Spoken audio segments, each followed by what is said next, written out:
저는 솔직히 어떤 정치인으로서의 어떤 뭐랄까 자질이랄까 그게 저는 없습니다. 정치적 감각도 정말 부족한 것 같고요. 저는 사실 이 지방 정치를 하기 전에는 한 5명 앞에 나가서 이렇게 인사말 하거나 이런 것도 잘 못했습니다. 저는 학교 선생님이나 교수를 했었으면 하는 것이 나는 상당히 제 꿈이었고, 선생님이 지금도 그건 마찬가지예요. 선생님이 존경받는 사회가 가장 아름다운 사회라고 생각합니다. 저는 정치에 어떻게 그냥 아버님이 선친이 돌아가신 선친이 정치에 꿈을 가지셔가지고 한번 실패하고 난 뒤에 11대 국회의원에 출마를 하셨죠.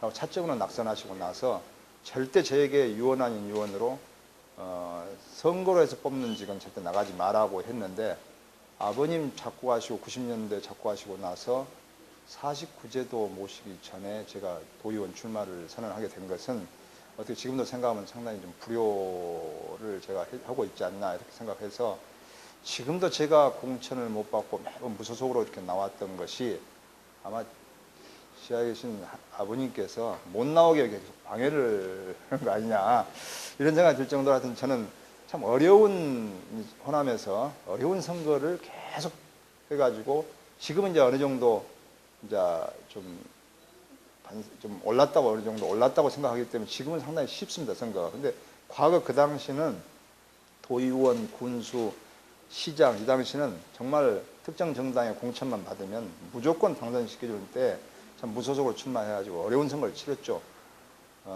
그것이 제가 어떤 정치의 감각이 부족하기 때문에 공천에 좀 거리가 멀었지 않냐. 고지고대로 이렇게 하다 보니까 정말 오늘의 제가 이렇게 참 순한 사람이 어떤 조약돌이 됐다 할까요? 그냥 약한 것이 좀 그렇게 돼버린 것 같은 기분이 듭니다. 그래서 열린우리당과 민주당은 원래 4, 5년 전에 한 뿌리였습니다. 그래가지고 어떤 정치적 갈등에 의해서 그 당시 상황에 의해서 분파가 됐죠. 4년 동안 다른 길을 가다가 통합이 됐습니다만은, 그래갖고 제가 통합민주당으로서의 도당위원장을 출마를 했죠. 제가 열린우리당 때도 도당위원장을 했었고 1년 이상, 지금 통합민주당으로서의 지금 도당위원장을 수행하고 있습니다만, 제가 가장 해야 될 일은 이 나눠졌던 4년 동안에 나눠졌던 그 당원 간의 어떤 갈등, 분열, 이걸 다시 하나로 합치는 것이 그렇게 힘듭니다. 사실 힘들고, 하지만 이것은 저는 어쨌든 우리의 노력도 중요합니다만은 시간이 갈수록 해결해 줄 것이라고 봅니다. 세월이 약이라고 생각하고요.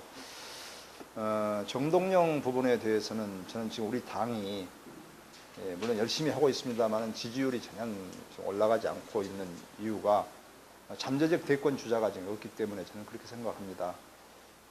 뭐 하늘에서 떨어지는 것도 아니고, 그래서 저는 지금 우리 당이 매우 어렵고 또 국가적으로도 지금 정치가 어렵고 이런 때에는 정동영이나 손학규나 김근태나 지금 소위 정치를 은퇴하지 않은 분들이 다 들어와야 된다고 생각합니다. 어떤 방법으로 해서 다 들어와서 좀 당이 시끄러울 수는 있겠습니다만은 그래도 좀 활발한 토론과 또 좀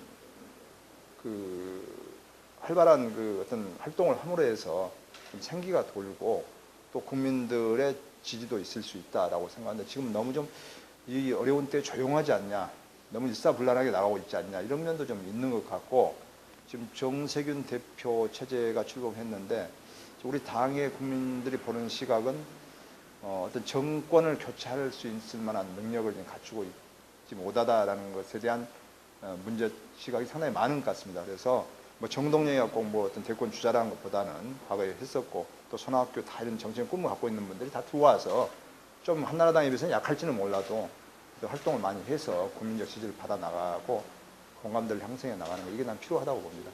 또 어떤 쇠싸움, 기싸움이지 않냐 이렇게 보는 시각도 있습니다만은, 이건 어떤 민주당은 공당이고 당원의 당입니다. 어떤 그런 어떤 개인적인 감정에 의해서 움직이는 당이 아니기 때문에 정말 당을 위해서 어떤 게 바람직한가를 생각해서 활동을 해야 되고, 또 저는 무소속으로 나온다, 공천을 못 받으면 이것은 그런 결정은 하지 않으리라고 나는 봅니다. 그리고 이것이 분당의 원인이 되고 더더군다나 그래서는 안 될 것 같고요. 나는 안 줘야 될 공천을 안 줘야 될 이유는 없다라고 보지만은 또 안 줬을 때 꼭 무소속으로 나와야 되냐 이것은 또 저는 또 반대하고요. 이제 수도권 출마 같은 경우도 수도권에 한나라당이 어떤 상징적인 인물을 내놨을 때는 우리 당에서도 나가는 게 바람직하지만은 구태 그게 아니라고 할진대는 과거 정치적인 어떤 출발지였던 전주 격진도 나는 꼭 못 나가는 법은 없다라고 생각합니다. 예. 그렇게 봐주시니까 고맙습니다. 일단 예, 고맙고요. 정치에 한번 발을 디뎌서 전남 도의원에서부터 여천 군수 또 초대 통합 여수 시장 그리고 국회의원을 2대에 걸쳐서 이렇게 하고 있습니다. 어떻게 보면 지방정치에서 시작해서 지금 중앙정치까지 진출을 했는데요. 뭐 정치인이 꿈을 갖는 것은 당연한 것이고 뭐 도지사 아니라 대통령까지도 한번 나갈 수 있다면 나가보는 거죠. 나가는 데는 국민적 지지와 도민들의 그게 이렇게 수반이 돼야 되죠. 깜도 안 되는 사람이 대통령 나간다든지 이것은 오히려 조롱거리가 되기 때문에